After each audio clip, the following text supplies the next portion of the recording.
Bonjour à tous. Aujourd'hui, je vous propose une seconde méthode permettant de contrôler le temps et le courant de déclenchement d'un différentiel en utilisant le contrôleur d'installation Meguer. Cette fois-ci, je vais réaliser les mesures sur le disjoncteur de branchement et vérifier que le courant de fuite et le temps à partir duquel le DDR déclenche soient conformes aux recommandations de la norme. Pour rappel, le disjoncteur de branchement ou AGCP, c'est ce boîtier blanc à droite du compteur Linky. Il appartient à Enedis. Si on s'en approche un petit peu, on peut y lire que c'est un disjoncteur différentiel. Il protège donc l'installation contre les surcharges et les courts-circuits, et les personnes contre les défauts d'isolement de type contact indirect. On peut visualiser sa sensibilité IΔN de 500 mA. Il possède deux pôles et il est monophasé. Seule la phase est protégée contre les surcharges et les courts-circuits. Il est de type sélectif, c'est-à-dire qu'il est retardé au déclenchement. Sur ce graphique, la zone verte indique le non-déclenchement du différentiel de type S, et en orange, la zone de déclenchement retardée par rapport à un différentiel instantané classique, qui correspond à la zone bleue transparente sur le graphe. Il vous vient peut-être la question, pourquoi installer un disjoncteur de branchement sélectif? Eh bien, on utilise ce type d'appareil sélectif lorsque dans le tableau de répartition sont présents des différentiels divisionnaires de haute sensibilité. Ce sont eux qui ont un IΔN, une sensibilité égale à 30 mA. En effet, en cas de défaut d'isolement, c'est l'un de ces différentiels de 30 mA qui va déclencher en priorité sans retardement et non le disjoncteur de branchement.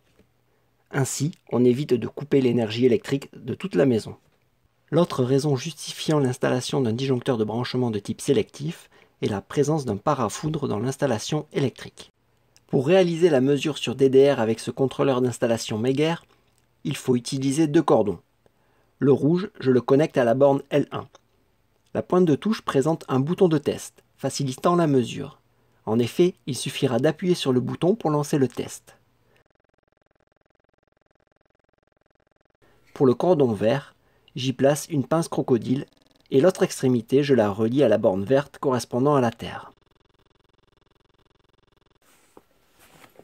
Vu que la mesure nécessite d'être au voisinage de tension, il est nécessaire d'utiliser les EPI. Je rappelle qu'il est indispensable de les vérifier avant de les utiliser. Sur un disjoncteur de branchement, les vis amont ne sont pas accessibles car l'appareil est plombé. Je ne peux donc pas réaliser la méthode amont-aval. Je présenterai cette méthode dans une prochaine vidéo. Pour accéder aux vis aval du disjoncteur, il faut retirer le couvercle.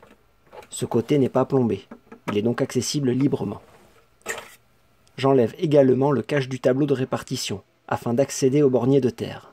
Je place la pince crocodile verte sur une partie de cuivre accessible correspondant au potentiel de terre. Pour mesurer le temps de déclenchement du DDR, je calibre l'appareil sur la position RCD test 1 fois IΔN. Pour la sensibilité, je sélectionne la valeur 500 mA, correspondant à celle du différentiel à tester. Il ne reste plus qu'à placer la pointe de touche rouge sur la phase. L'appareil affiche la tension entre phase et terre, soit 234 volts. Pour réaliser la mesure, j'appuie sur le bouton de test présent sur la pointe de touche. Le DDR vient de déclencher. Il a mis 129 millisecondes pour s'ouvrir. En observant ce graphique, on peut voir qu'un différentiel de type sélectif doit s'ouvrir entre un peu plus de 100 millisecondes et 500 millisecondes, pour une valeur correspondant à 1 fois IΔN, soit 500 mA. Avec un temps de déclenchement de 129 millisecondes, le différentiel est donc conforme. Pour vérifier la valeur du courant provoquant le déclenchement du DDR, je dois calibrer l'appareil sur le mode rampe. Je positionne toujours la pointe de touche en aval sur la phase du DDR et je m'assure que l'appareil affiche bien 230 volts. Pour démarrer le test, j'appuie sur le bouton test.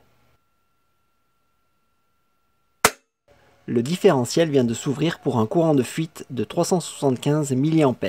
Cette valeur est bien conforme à la règle du IΔN sur 2 et IΔN.